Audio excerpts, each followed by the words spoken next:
How is everyone doing? Good? Great. This is a great conference, by the way. I wish I had such opportunity when I was in college. And I hope you guys are making the best use of it. So, quite a crowd. I'm glad. My name is Adebimpe Daniels. You can call me Beams, because I know my name is quite a mouthful. Originally I was from Nigeria, or I am. I work for AWS and I'm a solutions architect. I'm here to talk to you today about what AWS is.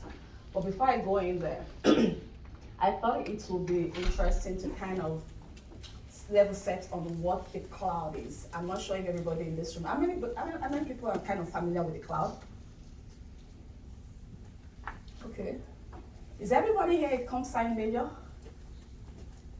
Comp-sci. Okay. Do we have like marketing? What else? Okay, cool. I love it. I really want to touch on the need for diverse talent pool at AWS. It's not all about coding or whatever it is. We have quite a lot of stuff going on there. So today I'll talk to you about what the cloud is. First of all, so that we can level set and understand what it is. And I'll talk to you about what AWS itself is. And then we'll talk about sustainability and global warming, because we are all stakeholders at this point. And in there, I'll highlight what AWS is doing about it and how we are helping, decarbonize the environment, even as we do our own operations, right? I'll also talk about the many career options that are available at AWS. It's not just for computer science, maybe, or software engineers. It's for everybody. And then I'll share some resources on how to get started with AWS if you want to learn more about AWS. If you want to learn more about the cloud generally, and even if you want a free account to kind of get started and kind of try your hands on the platform. And then I'll take your questions after. So for questioning, feel free to interrupt me. Raise your hand, stop me. I don't want to talk at you, I want to talk with you. I want to have a conversation. So, when the cloud was still in the sky, this is what we had. On the left, we have a centralized computing system where companies have a distributed computer system.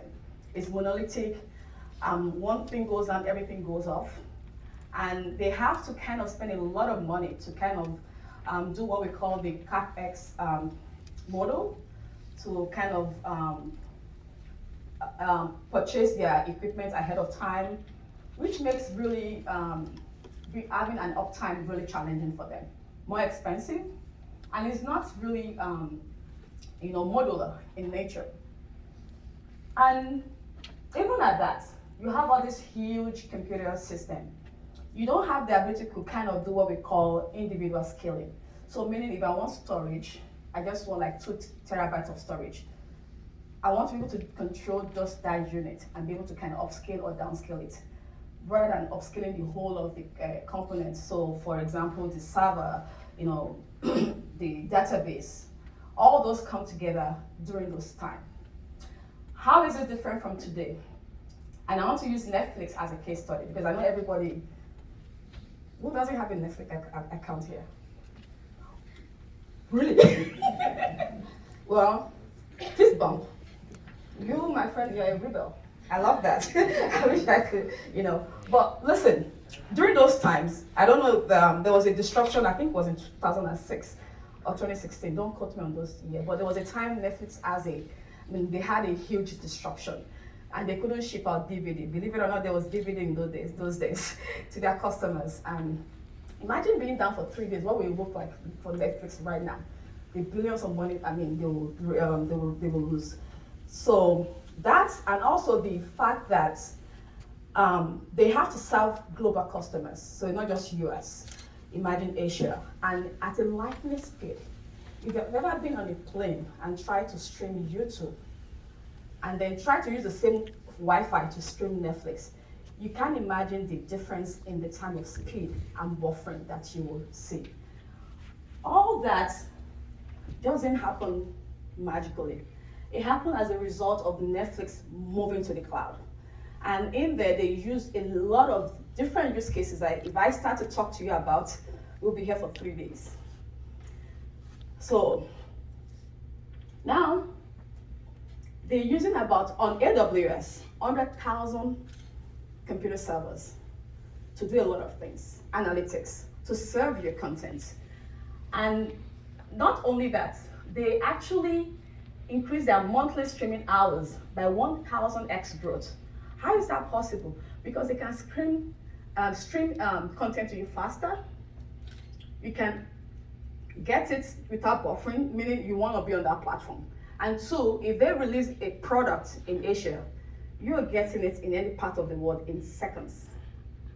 Think about that. How is this possible? Because they can spin up any of that infrastructure from anywhere in the world in minutes. Instead of having to purchase, the equipment like 2 months in advance for the delivery, before they install the engineers, all those rudimentary fundamental of purchasing and installing and configuring has been taken away from them by AWS. So we cannot be like the big brother and say, you know what do you want to do on our platform? You want to build, you want to market, you want to do whatever it is, just bring your product, bring your idea, leave the infrastructure for us. We know how to do it and we do it better than anybody. So that is why Netflix is what it is today in terms of comparing what changed from the ages of the on-prem, we call it on-prem, versus the cloud. So what is the cloud anyways? There's so much hype everywhere, the cloud technology, this, that. It's not a hype, it's a real thing. And especially for your generation, this is what you're gonna be doing. You are being born in the cloud, like I say. Some of you may never even see a physical server in your life as the rate this is going. And what the cloud means is an on-demand delivery of IT services. You want to have a server. I wish I could show you a physical server. Some of them could be this big. And in there you have processors. In there you have a software, different software. You have the operating system, you have this. You don't have to do any of that. You don't have to subscribe and pay 2 years ahead for a particular software.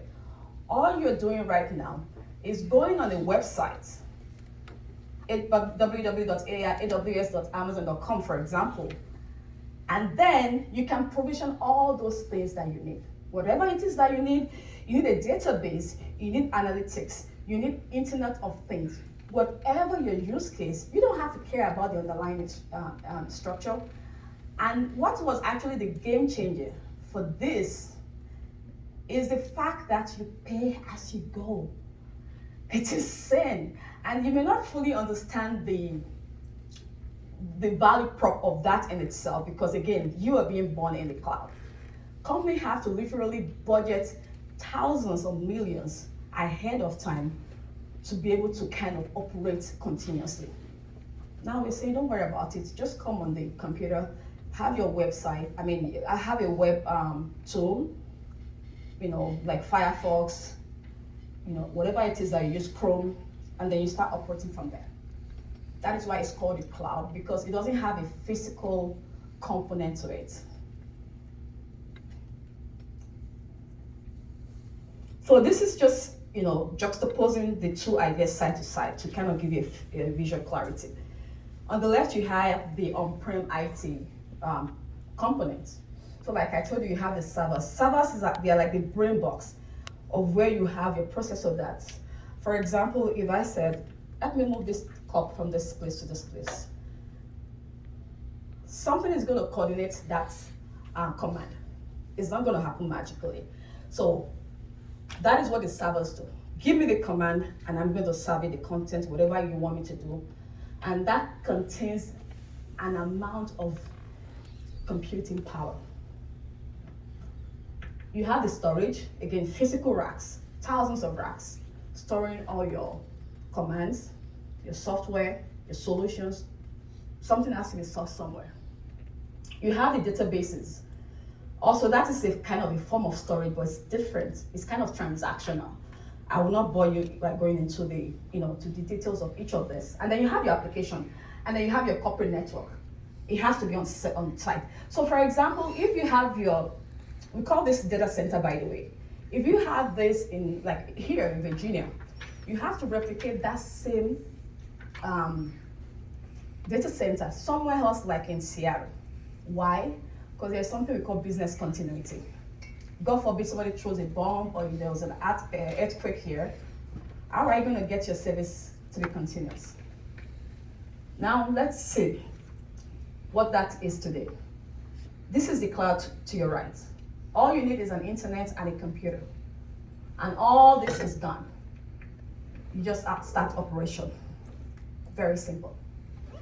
At this point, do I have any question, comments, observation? Am I moving too fast or too slow? I'm good. Thank you. So how does it work? In the middle there, you have what it looks like. That is the web interface when you log into your environment on AWS. And then you will see that you have different categorization of services. Right there. We have about 200 plus services at this point. It's huge. The possibility is endless. You just need, bring your business, bring your ideas, and then you start running. We own all the infrastructure, like I said. And not only do we own them, we actually take care of all the security, in terms of cyber security, in terms of physical security, to ensure that none of those goes down. You are not going to worry about any of those. You just have to worry about your own operational security in the sky, meaning your data access and your data security.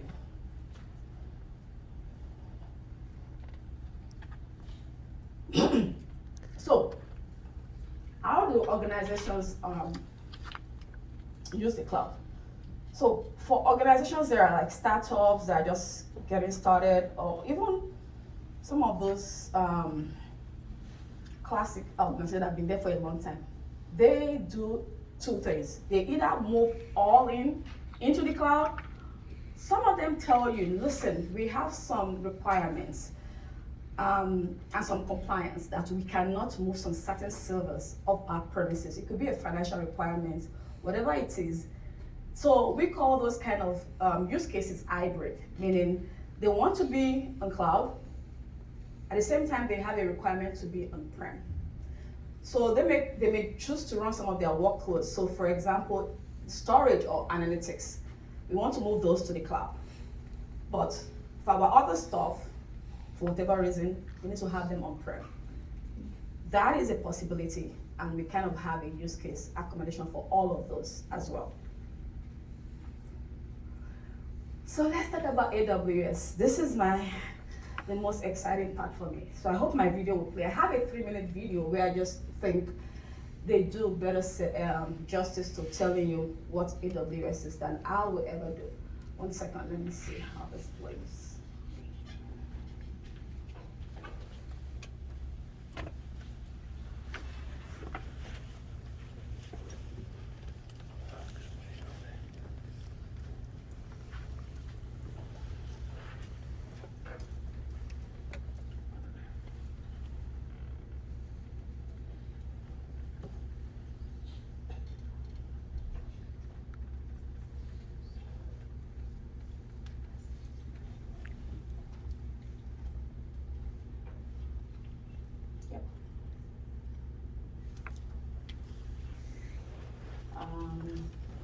I don't think we have audio. Do we have audio?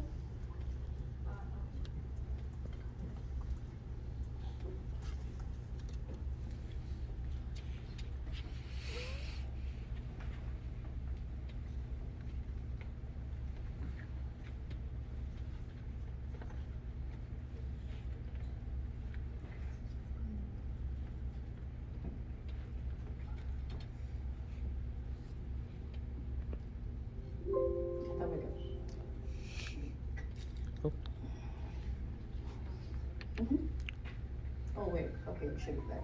Yeah, that's fine. Insiders are using. Yeah.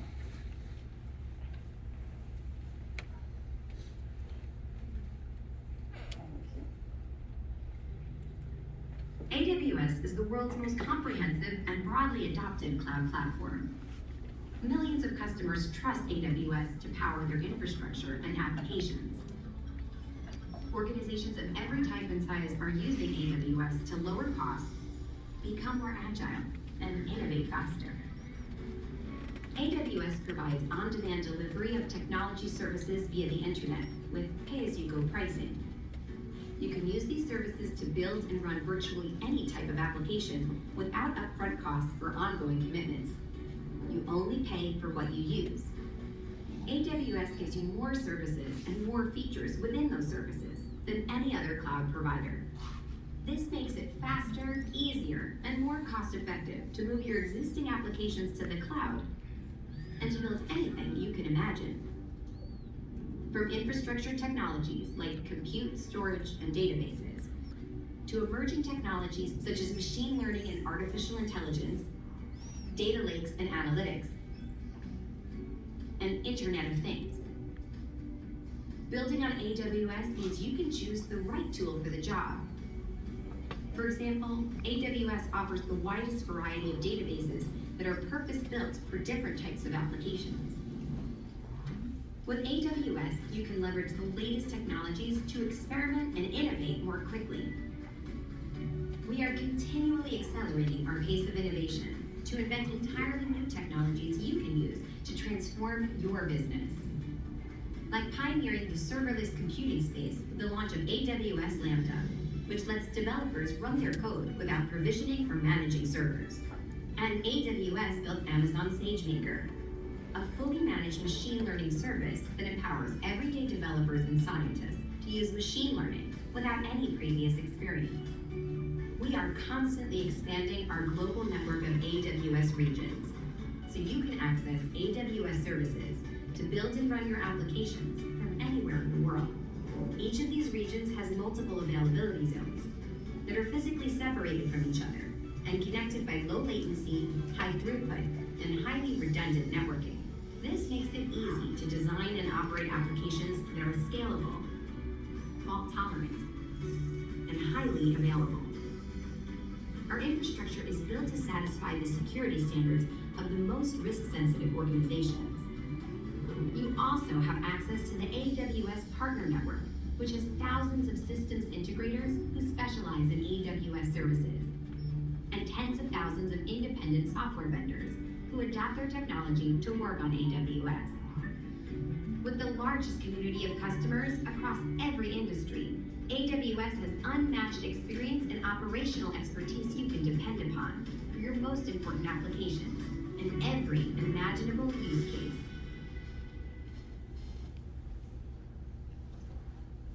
Fantastic. I'm gonna do a trivia and a happy prize. Who can tell me why AWS? Why would you use AWS? You just watch it 3 minutes. What is that unique thing? Oh, you please. Okay, well, I mean, also in addition to the video, you talked a little bit about the CapEx versus the pay-as-you-go. So that's the number one. And then number two, especially we have a lot of data centers in the area, so there's a lower latency for us to build our solutions here. Please, can I have?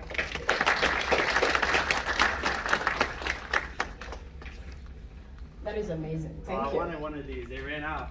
Oh, see? I'm reminded that. Thank you. I appreciate the attention. Yes, because these are questions you should be asking yourself. I'm not here to sell you anything. I'm a technical person. I don't even know how to sell. Hopefully, I'm communicating effectively to start with. But I'm kind of very passionate about AWS, not because I work for AWS, but because of what it has done. AWS did something that has never been done before, literally. What do I mean by that? So we are the pioneer of cloud innovation. Before now, in 2006, little history here, Amazon.com wanted their own specific optimization and operational efficiency. And they thought that all these out-of-the-box tech companies can't really give them what they want. And that is one thing about AWS and why I really love to work for this company. We think outside of the box. We're very innovative by DNA. We don't follow the norms, and you should not follow the norms, because we are the new generation and we are the future. Question how things are done. This is how you're going to change the world, really. Don't just say, okay, I want to do it because everybody is doing it. No. Ask, why are they doing it that way? Is there a better way to do this more efficiently? And that's what drove us to AWS. And initially, again, it was for Amazon.com as a customer to make us, if I don't need 10 servers, maybe I have peak time for my operation around 2 p.m. That is where most customers place their orders on Amazon.com. Between 10 and 2 p.m., whatever time you start our work, the server is lying idle and you're paying for the server rates, you're running the server, meaning you're wasting energy. Why would I want to do that when I can actually make it in such a way that I can start the server at 10, I'm able to shut it off automatically by 2 because I don't need it anymore. Or 2 p.m. is my peak time. I want to keep it running, but at minimum level. So for example, if I just want to serve 5 customers from 10 a.m. to 2 p.m., I should be able to do that and pay for just the capacity I'm using and the number of hours I want that to run for. And then at 2 p.m., and you should be able to upscale the number of servers from maybe 4 to 10, because then I have the traffic on my website, and just pay for that. And at 4 p.m., maybe when this traffic decreases, then turn it off or downscale it. That is what drove the cloud innovation. And it's powerful. Again, you don't have to pay for anything up front. You don't have to care how to provision a bunch of servers in India, even though I'm in the US. Just click and you go. So when we did that, we were like, this is a crazy idea. Why not, sell it, pack it and sell it to other people. And that was what happened since 2006. And that was what the story of cloud is. And look at this 2 KPIs. When you're on-prem, 80%, and this is not me talking, this is actually a fact, 80% of your operation is dedicated towards provisioning, keeping the lights running, maintaining, making sure nothing goes wrong with your equipment.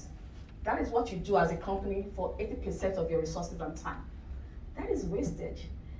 This time, 2022, we are so fast with innovation. Every company that is going to be successful must learn to be very agile, must learn to experiment quickly.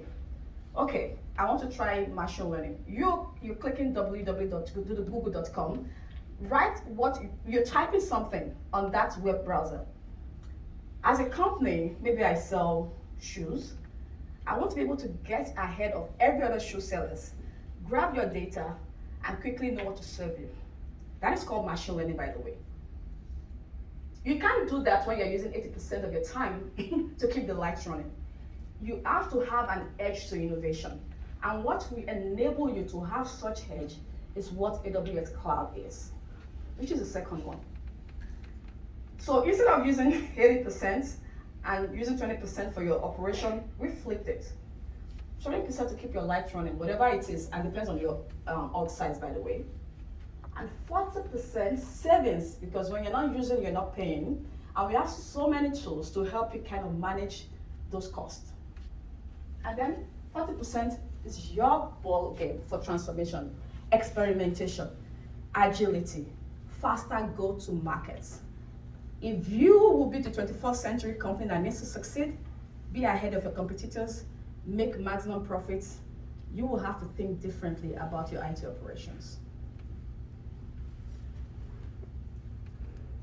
I already talked about going into each of the AWS components, and I'll kind of sitting on the fence. I don't want to overwhelm you, but I just thought it's really important to kind of give you the key areas that we have. So the basic is compute, like I said. What does compute do? That is your server. That is your brain box. It has all the processes, the Intel, the AMD. We even have our own customized processor called Graviton. So this is what AWS does, and I'm gonna get there. We will not sell a product. We invent, we look at you, work backward from your needs. What do we need as a company? Whatever we think is good for us is what we produce and then introduce to you. And there is no tying down. You're free to explore. You can free to continue your own, current equipment that you already have that you're familiar with. But at the same time, you can try something different that will save you more money and it's faster. So compute has to be the brain box behind most of the applications, if not all of the application. You need this to run all your workloads. You want to design a website, you need something to serve that content. You need something like a server, which is what we call compute. And in this category, we have so many different use cases for it. Maybe you heard about containers. You will use compute for your container. Those are like the underlying basic things that you need to do. And again, every of this is pay as you go, per hour, per month, whatever plan you want to. And we have different optimizations available for you. If you want to reserve them ahead of time, you want to auto scale, meaning if I want to upscale or downscale my services, whatever it is, you have that under compute. Storage, again, you're storing stuff, whatever it is. We have different use cases for you. We have tools to help you back up your stuff in the same region, in another region. We have different access patterns designed for you. So for example, if I access this storage all the time, there's a different pricing. Okay, I just need to access them frequently for 30 days. The next 30 days I want to move it away. It's just for compliance. I want to store it away. There is a tool for that. Again, it's not one size fits all. You're experimenting, you're saving money, you're dynamic, you're free to choose, and you're using just what you need. Database. Database has different flavors. You have a structured database, which is what we call the transactional database. An example, when you go on the website to buy bag, and you create an account as a user, that information is stored somewhere. Most likely it's stored in a transactional database, meaning they tie you to a single ID so they can trace the lifespan of your transaction on that website. That has different flavor to it, and we are seeing all of this different database flavor because we are seeing something different called big data. The kind of database that Facebook will use to store your profile as a user on Facebook is different for what Amazon.com will use to store your profile as a user. So that is all the different flavors you see up there. And because we are going into this new era, we have to produce different database that will help you with different workloads. We have analytics, insights. You want to run analytics on anything. I want to see how many users click whatever link per month. I want to see, what the reports will be like for different personas in my company. My executive need different analytics dashboard. Whatever it is, you want to crunch numbers. The possibility is endless. That is the different categories, the tools that we have, and that is just a few. It can't even fit on this slide. And I invite you all, if you get a chance, to kind of go online. Again, I'm going to give you the resources to just look at it. And I don't know if you get as excited as I am the first time I look at this, because you just think about the different possibilities you can do as an individual, as a company, or even as a startup, and having the tool to support you. Under this is security, identity, and compliance. So when you're talking about access management, different profile, all of that, the management of your tokens, your password. Again, as a company now, you have about 200 engineers. How do they store their profile? And they have to access different APIs, different code base. They need profile. And we are ahead of that because we do not even want to see any password or credential being stored on your laptop. All these tools under these categories are designed to help you with all of that. I mentioned API, pardon my ignorance. That is our own jump, but what API means is an integration layer, and that's why we have this here, application integration. So for example, I sell shoes, you sell bags. How can we talk to each other for me to leverage what you have and you won't leverage what I have? That is what that is there. Again, different thousands of tools to help you navigate each of these categories. Internet of Things. Anybody here at this before? Yes. Can you tell them what it is? If you can describe it better. It's just like tech items that sit in your house and do household things, like an Alexa. Anybody has one of this? I'm sure everybody will have this. Smartwatch. Yeah. Imagine you waking up in the morning and just click your coffee maker. Just a touch, start coffee. How do you think they are communicating to each other? Your Alexa, your Google Home. I have a Google Nest thermostat at home. I configure it as I'm not home, it's not running my energy. How do you think that is happening? It's all communicated. That is Internet of Things. And that is the future as well. You may want to look into that. So in there, thousands of tools we have set up to kind of enable now and the future. Before I move on to the third agenda, do we have any questions, comments? Am I doing well on time? Okay. Let's talk about sustainability in the cloud. So we are not ignorant to the fact that we are a huge organization, and as a result of our operation, we emit carbon as well. We are all stakeholders here. The planet is under attack by our own activities, right? So AWS committed to net zero carbon by 2040, and this is across all our Amazon operations, first of all. We also signed the Paris climate change to commit to, again, reducing carbonization. We get tracked, we report every year how we have been able to reduce and make comparison to do that. And not only that, we actually also enabling our own customers to be able to do the same and give them some incentives and some programs, for them to be able to kind of work towards that. We invest in a number of things, for example, wind and solar energy, renewable energy across all business. And we also kind of make sure that 50% of all the shipments, because we do a lot of shipping, right, is turning towards zero carbon by 2030. 50% of all of that. Just think about how much commitment that is, meaning we have to invest in electric vehicles across all of our Amazon operation.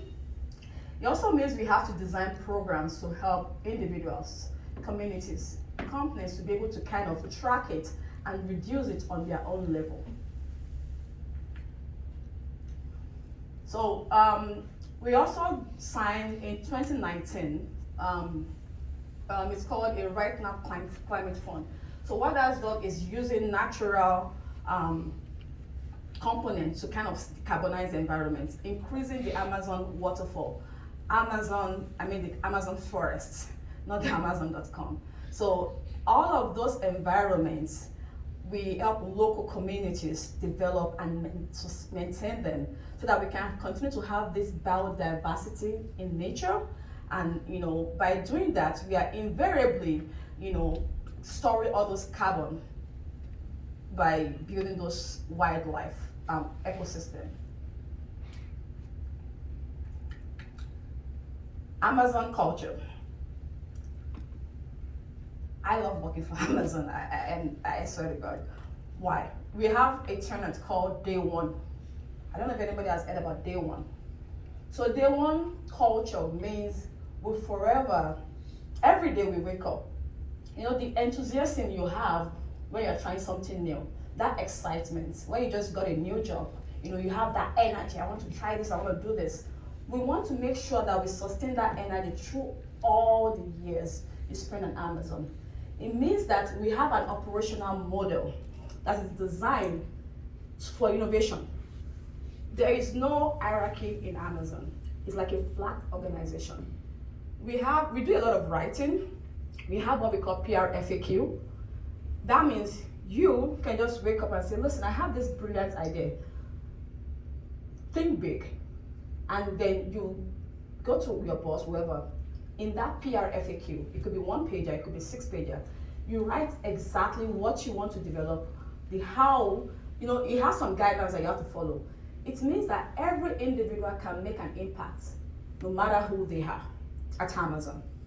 Isn't that powerful? So, and because of that, you are encouraged through I think we have 16 leadership principles now. We used to have 14, we had it too, which includes the sustainability piece of it. I will encourage you to look again for the Amazon leadership principle. We just don't write that on the website. We live it every day. From customer obsession, working backward from the customer, to think big, to bias for action. It means that at Amazon, we believe in a two-way door. So if you believe you have an idea and you're sure of what that is, communicate it to your senior leader and you'll see it gets actually implemented, believe it or not. The different career options is not just for coders. We have software development engineers, solutions architects like myself. So I think I should have talked a little bit about my role, but I don't think it will interest you anyways. But I am an intersection between technology and business. I understand both very well. And I help them build those infrastructure, design different systems for different workload, for different customers, to really help them with whatever they want to do. That's why it's called solutions architects. And if you want to be a customer delivery manager, if I start explaining all of this, just look online and read each of those. Business development manager, those are non-technical positions. Engagement managers, we have sales, we have account managers, we have technical program managers. Whatever talent or whatever you're passionate about, just take a look, try and get some internship, and bring what you got. I promise this is my second to last slide. All these are resources. The first one, we have a lot of free tutorial online that you can use. We even gamified the tutorials. So, like being able to actually play different scenarios online instead of just watching some videos that will bore you out. You can actually play a game in a persona-based way. Like, for example, you could be a developer and then you actually have a 3D person, walking through the different steps, and that's the new feature. We have to be able to transmit that knowledge through different means. That's the second one. And then the certification. Free, all these things are free online. Go online. You have different categories. For example, machine learning, I'm also a machine learning expert. You have a whole certification just on machine learning. You can build your learning plan, you can build your pace, and if you want to finish it in 3 months to get a certification, you can build it right there, 1 hour every day, knock it out, and boom, you're an expert. And also you can create free tier accounts to try out whatever you're learning, because for our job, if you want to be the technical person, you have to really try out what you have learned. You just can't read and then go to bed. You have to build it out. So that way the knowledge kind of sticks. Again, we support, everybody, students, organization, with some free tier accounts. And these are the references if you want to learn more about what is cloud computing and how we innovate and all of that. And that is all I have. Sorry, I bored you for almost 1 hour. Questions? So you said you're a solutions architect. Does a solution architect certification help in, I guess, whatever position, like whatever the responsibilities you have on a daily basis? Does what learning in the certification help you with that? Yeah. So for my job, first of all, when you get in, so we have so many ways of getting in. You don't have to have like 100 years of experience. We have some apprenticeship program. You can talk to me later. I can give you the link, or I include it so that they can share with you. So if you get in through that apprenticeship program, meaning you're straight out of college, you haven't had any experience, you are allowed to be on the job for 6 months-ish, depending on your organization, before you're required to take the machine learning certification associate. So meaning, no matter what you do, if you're an essay, we have a list of constant certification that we have to do. So you have to take that exam to be able to, because you're speaking to customers, remember, you're coming out as the expert. And our services change a lot. It's a very rapid environment, so disability so. So at every 6 months, you're expected to take, new certification, either an advancement of the one you currently have, or a different one entirely. It's immersed because, and also you just can't, so today I could be a solutions architect. I've been doing it for like 4 years. Tomorrow I can decide I want to be a cloud consultant, Tomorrow, the next day I can be, so whatever it is, I just have to take the training and take the certification, pass it, and that is like a validation. I know what I'm coming here to talk to you about if you're a customer of mine, and that's it. So you need to be in a constant mindset of learn and be curious, which is one of our leadership principles, by the way. So you're expected to take some amount of certification at different times. Did that answer your question? Yes. Please. So what is the biggest challenge AWS facing as a result of increased competition from Google and Microsoft? So first of all, Amazon doesn't talk about competition. We focus on our customers. We will constantly have competition anywhere. Whatever you do, even as a student, you're going to get a job, you're going to compete with her. You have to prove your own value prop. So that is what we do. We focus on what we're able to deliver to you as a customer, and also learn about your own constant pain, and then work backward from there. And that is the reason for our own success. We don't care what our competitors are. I mean, we should care what they are doing, but majorly we focus on our customers and not the competitors. In the solutions architect role, are you using a lot of Lambda functions, or is that something you just learn about in the certificate and then kind of brush off? We'll use a lot of all the services. We have to know at least 100 level each of those 200 something services. I don't know everything. I don't think I do. Yeah, we use Lambda, and that is one of those things we call modern technology. And we are actually encouraged to incorporate it into our design, architectural design for our customers, because that is the future. We want them to be able to operate in a serverless manner. Excuse me. So like I said, I don't sell products, but if I know your use case as a customer and I understand that, I will serve you better with recommending Lambda for you. That is what I'm going to choose to recommend to you.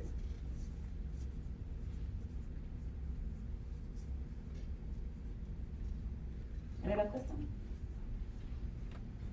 Please. I have a question, but I think I know the answer, but I just wanted to ask you. So why should I choose AWS compared to other cloud providers? Why should I choose AWS? So I'm glad you said you know the answer, because I went through that for the over 45 minutes. So that means I did a terrible job. So one, we invented the cloud. We know the cloud best. And we have about 45% of the total market share, if I'm not wrong. We have the most products. Our operational model is different from each of those. And you have a company that knows all the product, they invented the cloud. Who would you go to in terms of deciding which company to go to? Would you rather go to the people that are kind of learning to do what this person invented, or the person that invented that thing? And that is not a birthright, because we understand that you can invent something and somebody can be better than you, definitely. But we are a very dynamic organization. Every day we are inventing. We are looking around corners. We are asking questions. We are looking at our customers. We are helping them think about things they're not even thinking about right now. So we are like the market leader, creating innovation. And why would you want to go with someone else? Well, it depends on budget too. On what? On budget, if a company have a, let's say you wanna go with the better budget, you should choose AWS, right? I don't have the exact figure, but if you Google it, how many times has Amazon lowered their prices? Right, and. We lower it every day.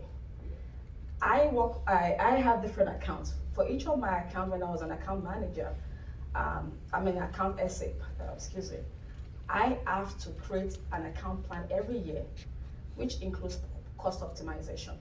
Right. Again, I don't sell products. So I have to make sure that I look at whatever you're doing right now and help you optimize that cost. Yeah. Thank you. You're welcome. Oh. Yeah, with so many services, what is AWS doing actively to ensure security in all of them? So we have a whole segment called security, identity, and compliance. Security in terms of access control, access management. Security in terms of storage, your secret storage. We have so many secret tools. Security in terms of cyber. Capital One actually says in their own press report that they feel